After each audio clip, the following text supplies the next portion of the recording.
Hello everyone. Tonight we're going to start with our big four again. Tonight, our first big four, of course, was, and you should be thinking, carbohydrates. We're going to move on now to our second big four of the big four macromolecules that make up all the parts of living things, or the vast majority of them, I should say. And the second of our big four are lipids, or fats. Lipids or fats. So we're going to be concentrating on lipids. So the main question or topic tonight is lipids. Just a reminder of what you should be thinking about when we talk about our macromolecules. We need to find out what they do for living things. So think about that. When you're putting in your notes, put that question in there. Second, what do they look like? What is their structure? Oftentimes their structure is related to their function. So we'll be doing activities that do get you thinking about that. What do their monomers look like, and what are their monomers? And finally, how can they help the body gain energy to sustain life? In some cases, it depends on which of the four macromolecules we use, but they all have some relationship to this. I know you've seen this slide before, but I just wanted to emphasize what our big four are. That we have nucleic acids, carbohydrates, lipids, and proteins. The other thing that I really want you to focus on is the questions we want to ask about these, to make sure when you're taking the notes that you get this information. If after the time you've taken the notes you feel like you cannot answer these questions, please, tomorrow in class, come and ask me. We can either talk about it as an entire class, or if you just want to talk about it one-on-one, that's fine too. But here they are, what they look like, where they are, what they do, what they're made up of, and especially at the atomic level. So which atoms make up these macromolecules? So, as promised, here are the lipids. What do they do? Well, you'll notice that some of the words are in capitals and are underlined. Those are going to be the ones that are most important. So let's look at what those are. They are great sources of stored energy. Think about this for a minute. You eat dairy. You eat other things that have fat in it. Some aspects of meat will have fat in it. That energy source doesn't get used up right away, but if after the carbohydrate source is run out, then you turn to a lipid or a fat source. So this is how that works. The second one is they insulate. Those people who have a little extra cushioning around them, which is another thing obviously they do is cushion, that there's a warmth factor that works for folks who have a little bit more of lipid or fat in and around them. If you think about swimmers who swim in these great distances like the English Channel and things like that, oftentimes these folks are not really super thin. One of the reasons for that is that extremely thin folks would not have enough of fat material to have those insulative properties that are necessary for swimming for long distances in very cold waters. And so having a very even distribution of fat layer on you can help with keeping warm and cool conditions.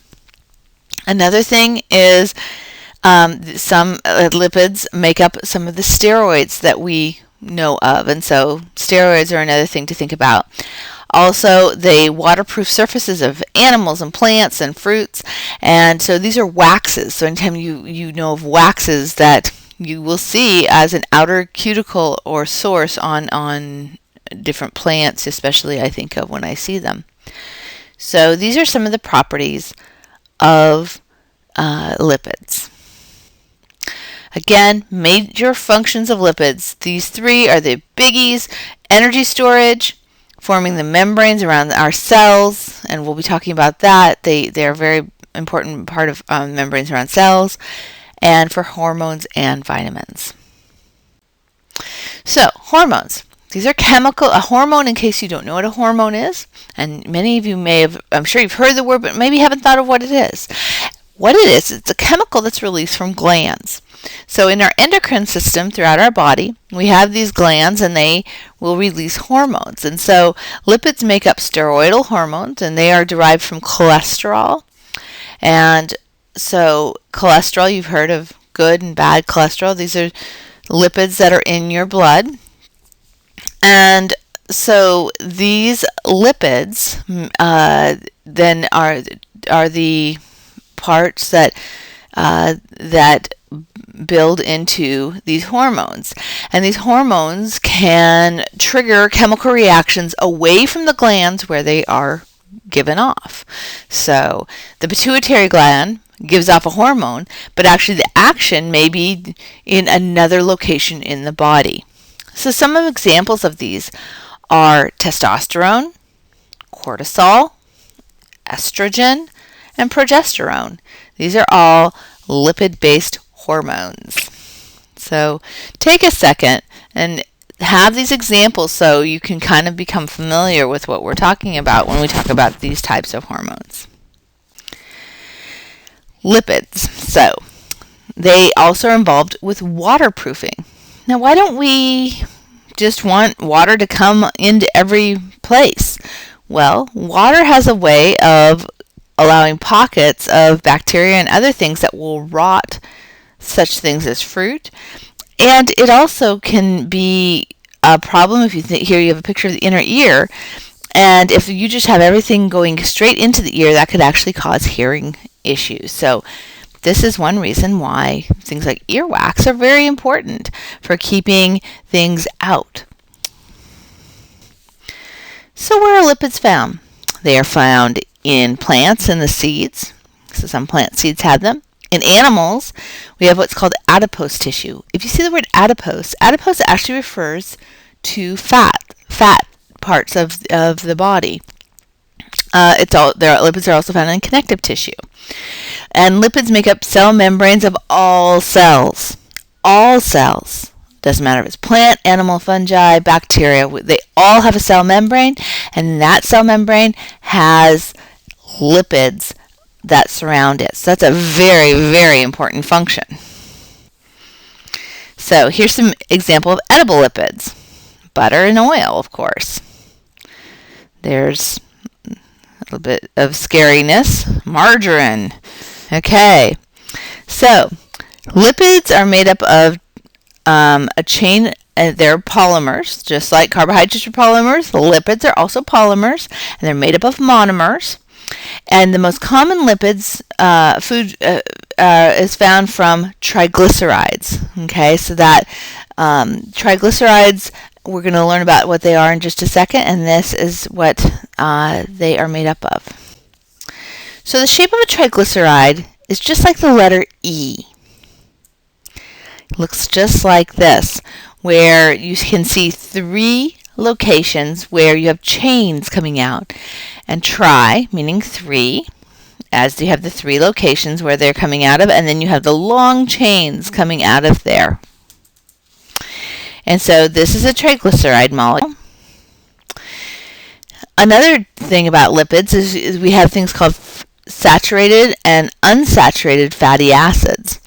And you probably have heard of these if you've heard about this maybe in nutrition or fats you want to avoid.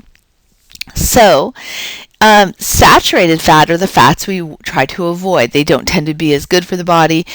And under room temperature, fatty acids will normally be solids, such as butter. That's something that's a fatty acid. Now, a little bit of butter is fine. Don't get me wrong. But what this means by saturated, of course, means where you've taken in as much as you can of a particular substance. So for instance, if a towel is saturated with water, it's completely full of water and cannot absorb anymore. So let's look at the saturated fat there. That's the palmitic acid one that you see right there. That palmitic acid chain, every single carbon, do you see where the C's are in the blue line in that palmitic one? The palmitic acid, every single carbon has as many hydrogens on it as possible.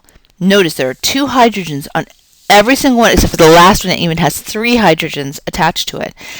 And when you have this saturated fat, those are all single bonds, and we talked about covalent bonds. Remember, molecules, polymers have these covalent bonds, and these bonds are all single bonds. And what that means is that these fats are found, like I said, in many foods, and they the solid aspect of them makes them not what we as much want in our bloodstream. Now, unsaturated fats like linoleic acid, now these are things that are found in olive oil and other types of vegetable oils. Notice it's not straight like the palmitic acid, it's crooked. And that crooked nature is because there is a double bond between some of the carbons. And when there's a double bond between some of the carbons, notice where that double bond is. It's in red. So find your way down the linoleic acid. Where it starts to get crooked, you'll see a red double bond between 2 of the carbons, and that second carbon then only can attach to 1 hydrogen. It is unsaturated with hydrogens. It does not have as many hydrogens as possible. So that is the difference between these 2 types of fats. So at the atomic level, the 3 elements that you want to consider when you're considering lipids are carbon, hydrogen, and oxygen. And oh no, lipids are just like carbs in this end. You might have noticed that they both carbohydrates and lipids have the elements carbon, hydrogen, and oxygen. A carbohydrate has twice as many hydrogen atoms as the number of oxygen atoms. So this is a typical example of glucose, since we have C6H12O6. And so this is a carb. They're double the number of hydrogens compared to the oxygens. On the other hand, lipids have a lot more than twice the number of hydrogen atoms.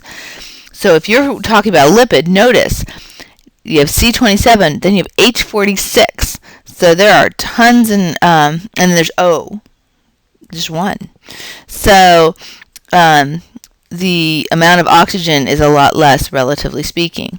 So these are a couple things when you see the chemical formula that you can maybe have an idea whether you're looking at a carbohydrate or are you looking at a lipid.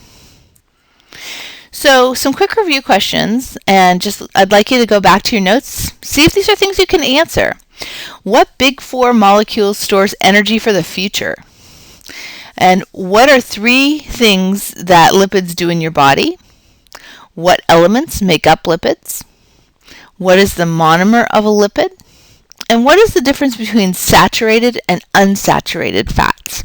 So take a minute, be able to answer those questions, and we will see you in class tomorrow.